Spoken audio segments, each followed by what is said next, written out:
Hi, I'm Zadie, and the last words I heard before I left my mother's house were, "Why don't you just disappear?" Not from a stranger, not from a bully, from the daughter she chose, and then from her. I stayed quiet that day, but silence doesn't mean surrender. They erased me from photos, from documents, from their dinner table. But what they didn't know, I kept the receipts.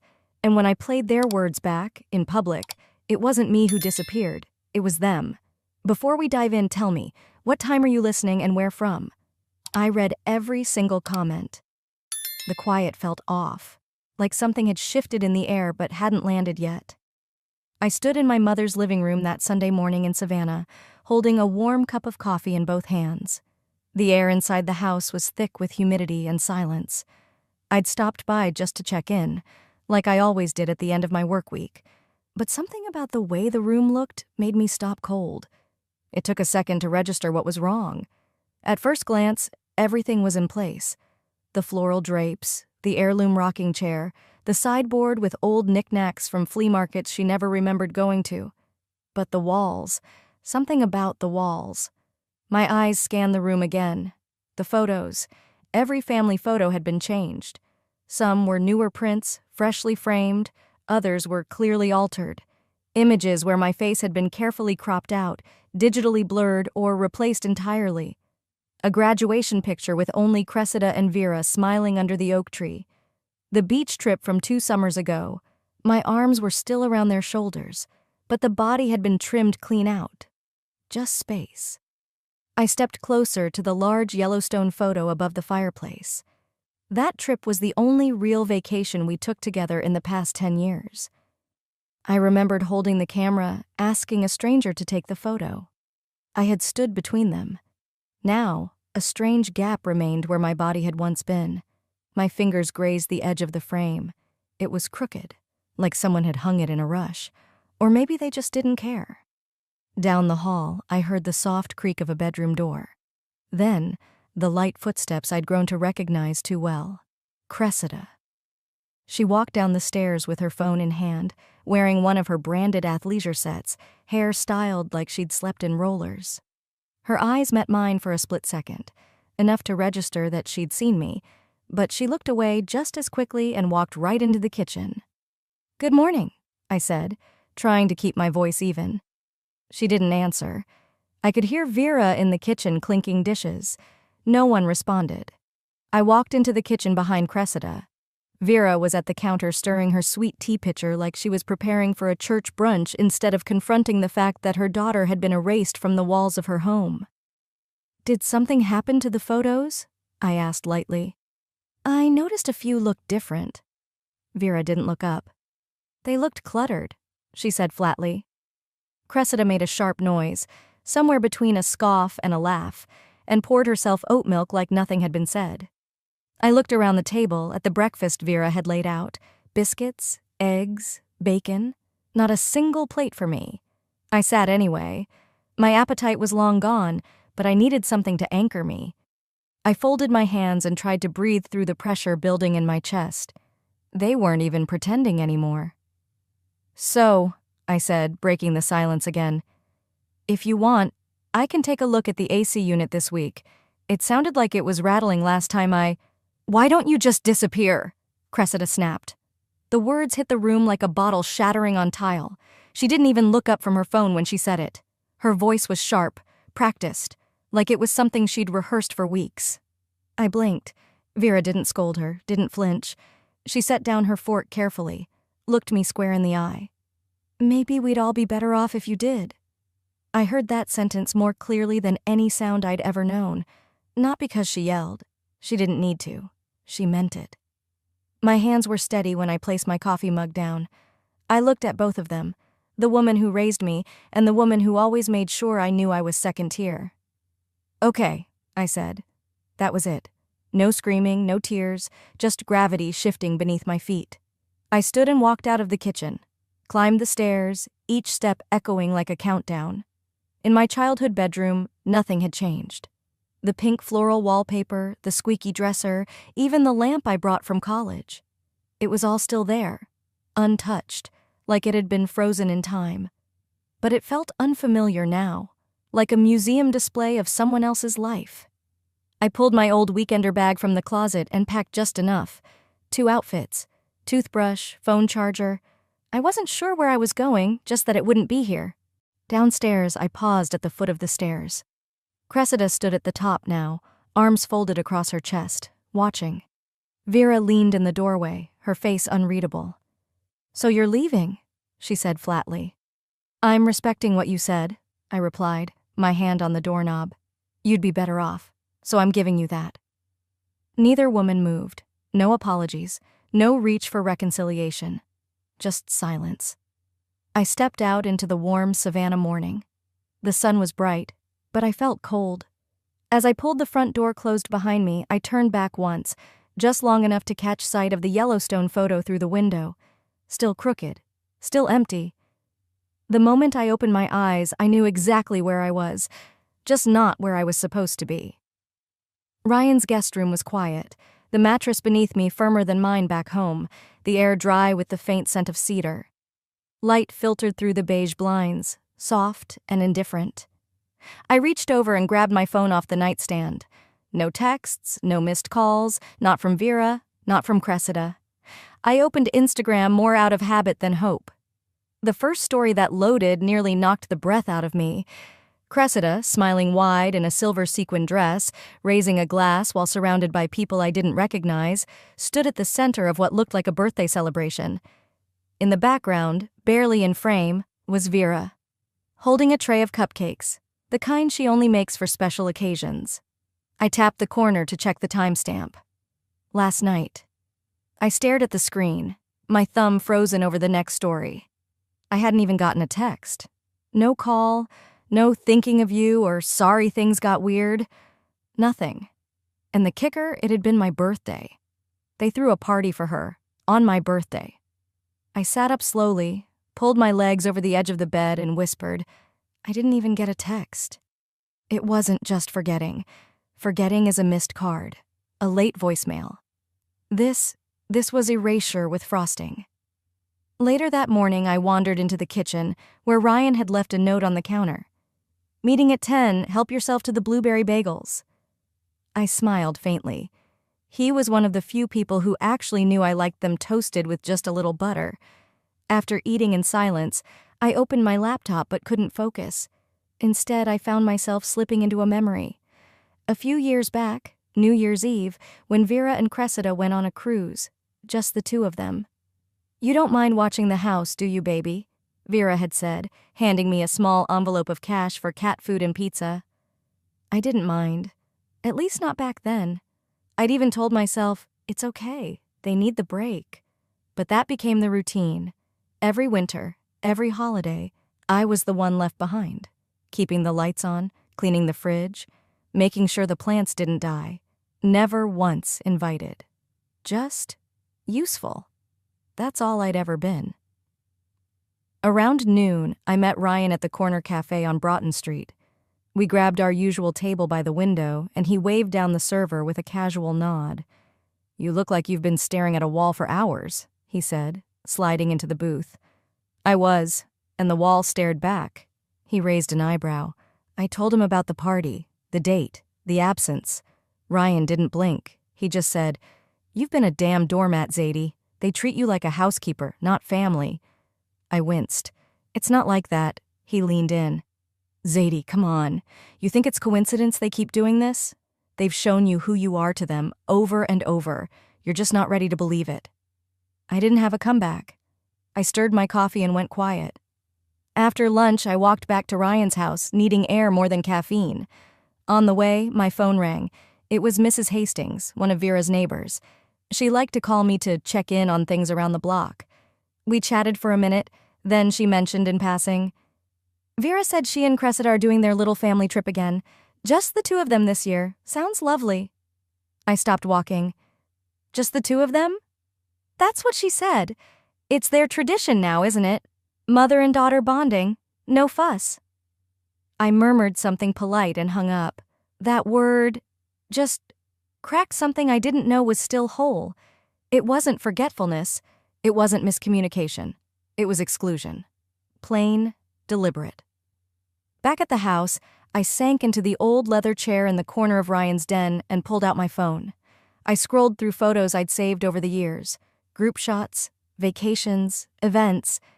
In almost all of them, I wasn't there. Because I'd been the one holding the camera. I always told myself I didn't need to be in the picture, that it wasn't about me. But now, looking back, it felt like that was the point. Maybe they never saw me as part of the picture. Maybe I never really was. It started with a knot in my stomach that wouldn't loosen, not even after a full night's sleep and a long shower. So I dressed in something clean, pulled my hair back, and drove to the county records office. No calls, no texts, just instinct.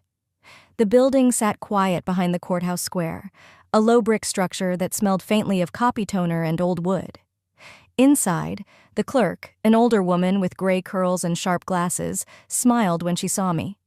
"Zadie, right? Your dad used to come in here with muffins for the staff, said it kept us on his good side." She chuckled. I smiled back weakly. "I'm looking for his will. I think I need to see the last version he filed." She didn't ask why. Just nodded, typed something into her computer, then disappeared behind a set of shelves that groaned when touched. A few minutes later, she returned, a yellowing folder in her hand. She laid it flat on the counter and opened it carefully. There it was.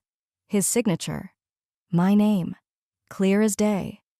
Primary beneficiary, Zadie L. Harmon. I exhaled slowly, but she didn't stop flipping pages. "Wait," she said.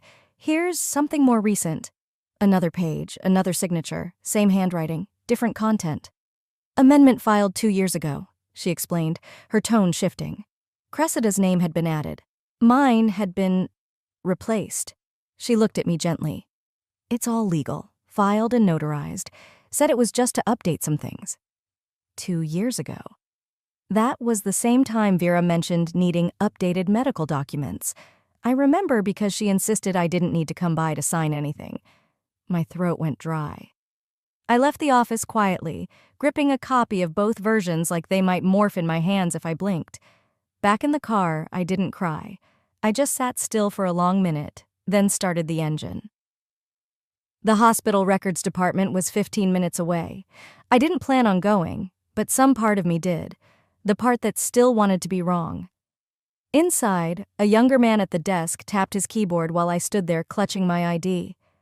"I'm trying to check if I'm still listed as an emergency contact on my mother's file," I said. He glanced at the screen, then tilted his head. "Name?" "Zadie Harmon, her daughter, Vera Harmon." Click, pause, click. "I'm sorry, you're not listed." I blinked. "That's not right, I used to be. I've been on that list since I was in nursing school." He turned the monitor slightly, pointed to the entry. "The plan was updated 4 months ago. Only names listed now are Vera and Cressida Harmon." The words didn't hit me all at once. They sank slowly, like stones in a pond. "You were removed," he added softly. I nodded slowly, and then, without planning to, I said it out loud. "But I'm her daughter." He looked down, uncomfortable. "I'm really sorry." I left. Again, no tears. It wasn't sadness anymore. It was something colder. By the time I pulled into Vera's driveway, the sun had shifted just enough to cast long shadows over the lawn. I didn't call. I didn't knock. She opened the door before I could ring the bell, as if she was expecting me. Or maybe she saw me pull up. "Zadie," she said evenly. I held out the insurance printout. My hand didn't even shake. "Did you forget to tell me I don't exist anymore?" She stared at the paper like it was a menu she hadn't ordered from. "You're over 30, she said after a moment. "Why would you still be on anything?" I let the silence stretch. I let her hear it. "You're right," I said softly. "I shouldn't be." She opened her mouth to speak again, but I turned before she could finish. I walked back down the porch steps with the same posture I'd held all morning, straight, steady, resolved. But as I passed the window on my left, I paused. There on the hallway wall, right behind the glass, was the Yellowstone photo again. Only now it was tighter, cropped in, not a trace of me. I stood there for another beat, then turned away. I wasn't forgotten. I was deleted. If they could delete me from the documents, what else had they rewritten behind my back? That question followed me like a shadow as I sat in the quiet of Ryan's guest room, fingers curled around a lukewarm mug of tea I hadn't touched. My phone buzzed with a notification. My cousin Penelope, always too curious for her own good, had forwarded me a video. It was a local TV clip, a community spotlight. Cressida and Vera, seated side by side, both in pastel linen and plastic grins. The banner at the bottom read, "New Southern Revival, Mother-Daughter Duo Revitalize Family Property." I didn't recognize the house at first. The camera panned slowly, whitewashed porch railings, magnolia wreaths, a restored tin roof. Then came the punch in the gut. It was Gran Audra's house, the one that had supposedly gone into probate, the one Vera once cried over, claiming the contractors had gutted the wiring and it would cost a fortune to fix. I had wired her $26,000 from my savings, no questions asked. "And now," Vera said, in the soft, polished voice she used for public sympathy, "we just wanted to honor what came before. Family roots are everything." I turned the volume down. My ears were ringing. They used my money to build their image. Later that day, I drove past the boutique. I didn't intend to stop, but my foot slowed at the corner. The parking lot was half full. The sign outside read, "Legacy and Lace-Curated Southern Heritage." I parked, walked in. The smell hit me first, lavender and old wood. Inside, everything gleamed. Reclaimed beams, polished brass fixtures, soft instrumental jazz humming through speakers. And there, hanging in a glass frame near the register, was Gran's quilt. Creamy floral patches, stitched by hand, the edges worn from time and love. I had stored it in Vera's cedar chest for safekeeping when the house was being gutted. Now, a plaque below it read, "Maternal Heirloom, circa 1960, from the Cressida Harmon Collection." My heart didn't thud. It just dropped. A woman browsing a display table turned to Cressida and smiled. "This whole place just feels like a family hug. You must have come from a long line of women who knew beauty." Cressida, without missing a beat, smiled. "It's in my blood." I nearly choked. You bled me dry to wear that smile. I didn't say it aloud. I just kept walking, slipping quietly past a half-open door marked "Staff Only." Inside the back room was dimmer, cooler. The scent of cedar lingered faintly. And there it was. A mannequin, centered under a skylight, draped in ivory lace. My dress. The dress my stepfather commissioned before he passed. A custom design, handmade silk. A note once tied to the hanger read, "No one else touches this but Zadie." Now? A new tag dangled from the neckline. "Curated by Cressida Exclusive Piece." My throat tightened. I touched the hem. Still soft, still mine. And suddenly, I was back in that moment, 17 and tearful, when he whispered, "When it's your big day, kiddo, this is yours, no one else." It wasn't just a dress, it was a promise. She didn't just take the house. She took the parts of me I didn't even realize I still had. I left quickly. No scene, no confrontation. The door chimed behind me, and by the time I reached my car, my legs felt like glass, but my hands?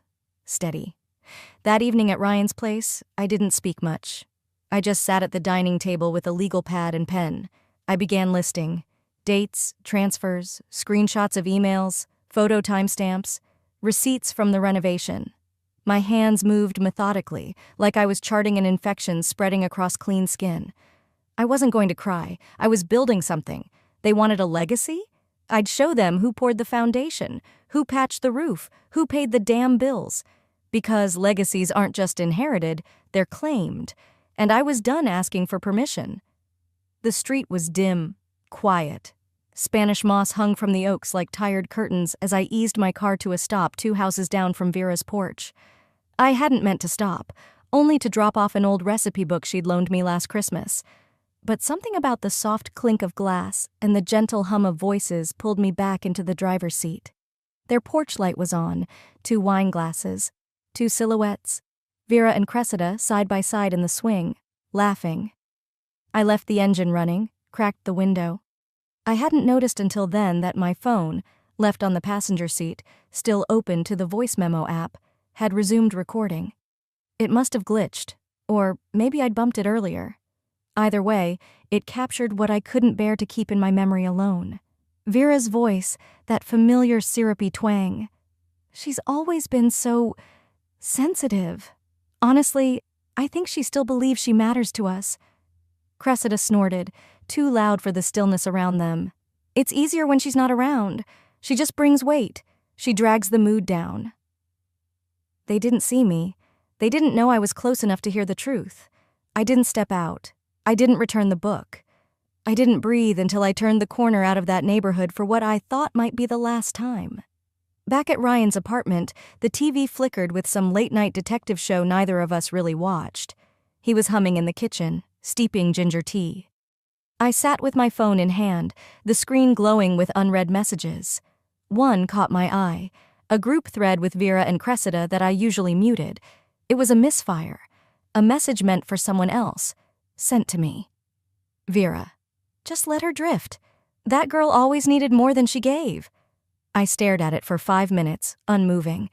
My thumb hovered above the reply button, but I didn't type. I couldn't. Not yet. Ryan walked in and paused when he saw my face. "Hey," he said softly, setting the mug down. "What is it?" I showed him the screen. He cursed under his breath, then kneeled beside the couch. "Zadie, this is not okay. You can't keep letting them treat you like you're disposable." I shook my head, not in disagreement, but in thought. "They're not wrong," I whispered. "I did always hope for more, because I gave more than they ever saw." Ryan's expression tightened. "So what? That means they get to rewrite your place in this family?" "No," I said, clearer now. "It means I've been playing a silent part in my own erasure." I didn't cry. I got up, walked to my bag, pulled out the notebook I'd started after seeing my dress in that boutique. I replayed the audio from the car, trimmed out the silence, kept the sting. Vera, she still believes she matters. Cressida, she brings weight. I saved the file.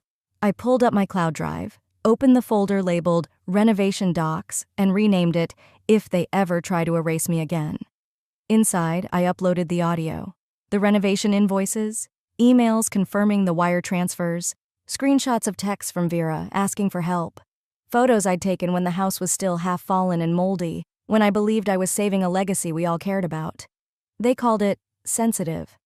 I called it proof. Later that night, Ryan asked if I needed anything before bed. I told him I was fine, just wanted to pick up some cold medicine. His throat had been scratchy and the weather was shifting. As I pulled into the pharmacy parking lot, I saw a young woman sitting on the curb near the entrance. She looked barely 20. Her mascara was streaked, her arms folded tight against herself. A woman, her mother, I guessed, was pacing in front of her, throwing up her hands and saying things I didn't need to hear to understand. "You always ruin these nights. I should have left you at home." The girl didn't say a word, just stared at the pavement, taking it all in. I didn't get out of the car, I didn't interfere, but I watched. And I saw myself, all those years, taking it, biting my tongue, believing if I stayed quiet, it would hurt less. That if I just waited long enough, someone would see what I gave. But silence doesn't protect you. It only teaches them how deep the knife can go. If I let them do this to me again, I'm showing her that it's okay to stay small. That love means swallowing yourself whole. And I won't be part of that lie anymore. Burned in public, I hadn't planned to go inside. Not really. I told myself it was just for a bite, some sweet tea, maybe a glance at the past before I turned the page for good. But the moment I stepped into Vera's diner, the air didn't feel nostalgic. It felt like walking into a play where everyone knew their part, and I was the extra who wandered in off script. The bell jingled like it always had. The place still smelled like fried catfish and lemon pie. One of the old servers, Trina, lit up when she saw me. "Zadie? Oh, honey, it's been too long." And then she stopped. Cressida emerged from the kitchen like she owned the air. She was wearing one of the aprons I'd ordered during the diner's reopening years ago, the navy ones with stitched names on the top corner. I didn't even need to squint to see mine, faded but still there. Cressida laughed as she spotted me. "Oh, I thought she wasn't allowed here anymore." The whole diner went quiet. Forks paused halfway to mouths. Then Vera stepped out. She didn't even look surprised, just annoyed. "Zadie, please. We're busy. We're trying to keep the energy light here." Her tone wasn't harsh. That almost made it worse. It was the way you speak to a stray dog sniffing around a clean doorstep. I didn't say anything, just nodded and left. Ryan found me an hour later, sitting on a bench by the little square across from the courthouse, the same spot where I used to wait for Vera when I was 12, after her lunch shifts. "She wore my apron," I said, my name still stitched into the seam. Ryan sat beside me, passed me a hot drink without a word. Then he said quietly, "So do something about it." That night, I opened the shared email account Vera and I once used during the diner's expansion. It had been years since I'd logged in, but my name was still tied to it. Buried in old threads was a conversation that started out mundane, supply vendors, lighting invoices. Then I found it, an exchange between Vera and someone named Jeffrey_funding. The thread discussed a silent investment arrangement for branding updates. A scanned permit form followed, filed under Cressida's name. But the startup cash? The routing number? It matched the personal business loan I'd co-signed with Vera when the bank wouldn't back her. I read it twice. Then again. They launched her brand, using my credit, my loan, my signature. I forwarded everything to myself and titled the folder, "Proof, not just hurt, but theft." I wasn't ready for a lawsuit, not yet, but I had a friend on the HOA's legal committee who owed me a favor. I wrote her, requesting a quiet inquiry, I have documentation, and hit send. The next morning, I woke to a community group notification. Cressida had posted a beaming photo in front of the boutique. Caption, "Excited to expand the Vera & Company brand, thanks to our family legacy." I didn't even hesitate. I reposted it with a single line, "Let's define legacy, shall we?" It wasn't explosive, but it lit something. The comments rolled in, neighbors tagging others, screenshots spreading. Someone asked, "Wasn't this place funded by that nurse daughter? I remember seeing her at the grand opening." I stayed quiet, let the questions do the work. Because the moment I pushed back, I didn't hear silence. I heard the rumble of a storm. The storm didn't wait long.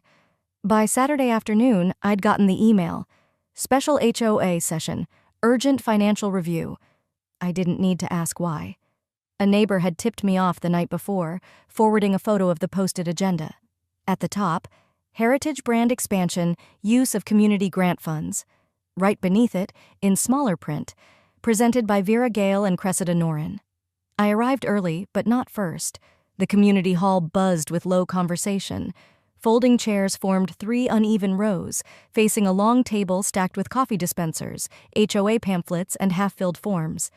Cressida stood near the table, checking her lipstick in her phone camera. Vera was already seated, papers organized, mouth pressed thin. They didn't see me at first. Or maybe they did and hoped I'd just blend into the drywall. But when my name was brought up mid-discussion, Vera, leaning forward with that saccharine drawl of hers, "Zadie hasn't lived here for years. She's not really involved." That's when I stood. I opened the manila folder I'd brought. Slowly. Deliberately. "This says otherwise." I laid out the renovation invoices from 3 years ago. Signed by me, paid by me. I showed the board the emails between me, the contractor, and the property committee. I pointed to the HOA grant guidelines printed in my hand, circled in red. Grants must reflect contributions from long-standing residents with documented volunteer service. Cressida crossed her arms. Vera tilted her head like I was reciting a fairy tale, but the murmurs in the room were shifting. Eyebrows raised, phones pulled out. One of the board members asked, "Can you verify your name on these transactions?" I nodded. "And one more thing." I tapped my phone. The speaker came on low at first, then louder. Vera's voice. "She's always so sensitive. I think she believes she still matters." Then Cressida. "It's easier when she's gone. She brings nothing but weight." Gasps rippled across the room like someone had dropped ice in boiling water. "This is out of context," Cressida said quickly, stepping forward. A woman from the second row shook her head. "No, it's exactly the context we needed." No shouting followed, no chaos. just a thick, suffocating pause where reputation curdled and faces hardened. When the board called for a short recess, I quietly stepped outside.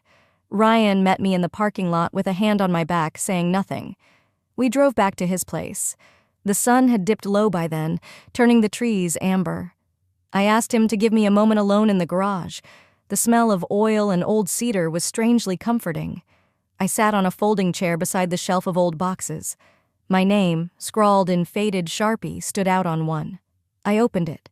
Inside, my childhood trophy from the county spelling bee, my stepdad's old fishing cap, and a smaller shoebox marked in his handwriting, "Zadie's memories do not toss." I held it in my lap. For a moment, I didn't move. Then I cracked the lid open and found the photo album. Pages thick with years, but his notes were still there. Zadie's first dog. Zadie and her apple pie attempt. Zadie's senior recital. She nailed it. He'd kept it all. And suddenly, the voices of Vera and Cressida didn't hold power anymore. Not like they had. I wasn't gone. I hadn't vanished. They had tried to cut me out, but this was still mine. My memories, my proof, my voice. Later that night, a direct message landed in my inbox. A neighbor I barely knew. "I always wondered why you weren't at the block parties. Now I understand. I'm sorry." That was the shift. Not a roar, not applause. Just quiet acknowledgement. And for me, that was enough, for now. I sat down at Ryan's dining table, laid out every document, every screenshot, every note. I filled out a formal complaint against Vera and company, citing misuse of grant funds and improper business filings, but I didn't hit send, not yet. I slid everything into a fresh envelope and wrote on the front, "If they push again." They would. But this time, I was ready. They wanted to bury me with politeness. So I showed up in silence. The invitation wasn't sent to me directly. It came forwarded through Ryan, passed along from a neighborhood listserv, a glossy event header, "Celebrating Legacy, the women who built Vera and company." The kind of thing that wraps poison in pink cursive. I didn't RSVP. I didn't need to. People like me never really get invited. We're just supposed to take the hint and stay away. But that Sunday evening, I pulled my hair back, slipped on a navy dress I hadn't worn in 2 years, and walked into the old McAllen event hall like I had every right to be there. Because I did. The place was dressed up to look old money Southern. Magnolia centerpieces, vintage china, gilded frames of Cressida's headshots propped on every corner.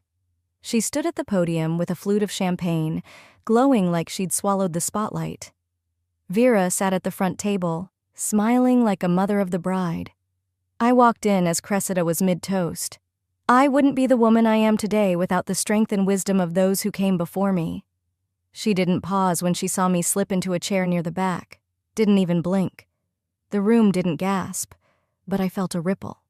One of those quiet ones you only notice when you've been excluded long enough to sense the undertow.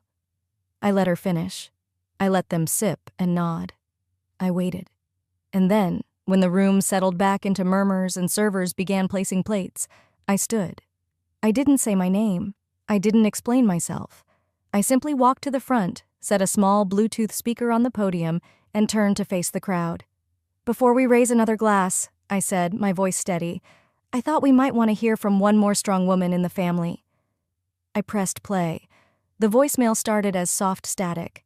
Then Vera's voice filled the room. "Zadie's just baggage. She clings to the past because she has no future." It was followed by Cressida's laugh. The cruel kind. The kind people use when they think you'll never hear it. The silence that followed was louder than the voice itself. A woman across the room put her fork down. A sponsor from the community board lowered her champagne. Cressida tried to speak. "This is out of context," but I raised a hand, calm. "This business, this brand, this legacy dinner was built with my credit, my labor, my name. While they erased me from pictures, they signed me onto loans. While they cropped me out, they cashed me in." A man near the back, someone from the HOA committee, whispered to the woman next to him, "That's the one. The nurse. The one they—" Then he caught himself. Another woman stood up, quietly walked to the door. Her heels echoed like exclamation points across the tile. I turned to Vera, then to Cressida. "I'm not here for your approval," I said. "I'm here for the truth." And then I handed a sealed envelope, thick, cream-colored, labeled in black pen, to the woman from the city's local development council. She was one of the donors listed on the event page. I said nothing as I passed it to her. She opened it slowly. Her brows furrowed as she flipped through tax filings, business records, and itemized financial transfers from my account. My name was on every page. Not as a founder, but as a funder. A silent one. Until now. A flash went off. Someone had started filming. I didn't flinch. Vera sat motionless. Cressida, hands trembling, knocked her champagne off the table. It shattered. She hissed, "You're ruining everything." "No," I said. "I'm just stopping the lie before it goes any further." I walked to the back of the room. The voicemail was still playing on loop, faint but clear. "She clings to the past because she has no future." And then someone clapped. It wasn't dramatic. It wasn't loud. Just one slow, solid clap. Then another. It didn't swell into a standing ovation. This wasn't a movie. But it followed me out. And this time the cameras didn't stay on Cressida. They turned with me as I reached the door, my back straight, my heels steady, no script. Just truth. The sun felt softer that Sunday. Or maybe it was me. Maybe I had stopped bracing for the chill behind every warm day. I wandered through the farmer's market with no real list, no task to complete. I passed honey jars and hand-lathed cutting boards, letting the scent of roasted pecans and fresh peaches wrap around me like old music. Then I saw it. One small booth with folded cloth napkins arranged in wooden crates. One napkin was folded like a golden leaf. It stopped me cold. My mother used to fold them that way for holidays, tucking them into glass tumblers like proud declarations. Back then, I thought they meant we were special. Now I saw them differently, not as a sign of pride, but performance. Still, I bought one, not for nostalgia, not for her. I bought it because it was beautiful, and I wanted it on my table. When I got home, a white envelope was waiting in my mailbox. The HOA's letterhead stared up at me like a verdict. They'd revoked the funding for Cressida's boutique expansion. An investigation was underway. Witnesses had come forward. Apparently, the audio clip had made its rounds. I didn't press charges. I forwarded everything to the board, voicemails, emails, invoices, but I didn't file a suit. Some people thought I should have. Even Ryan asked why I wasn't taking them to court. I didn't want revenge, I told him. I wanted the truth to stick. That afternoon, I placed one last envelope on Vera's porch. I didn't ring the bell. I didn't hover. Inside it was a copy of the original renovation invoice she'd once told me got lost in the shuffle, a printed transcript of the voicemail where she called me baggage, and a handwritten note on plain-lined paper. This is not for closure. It's for accountability. I didn't want her apology. I wanted her discomfort. I walked away without turning back.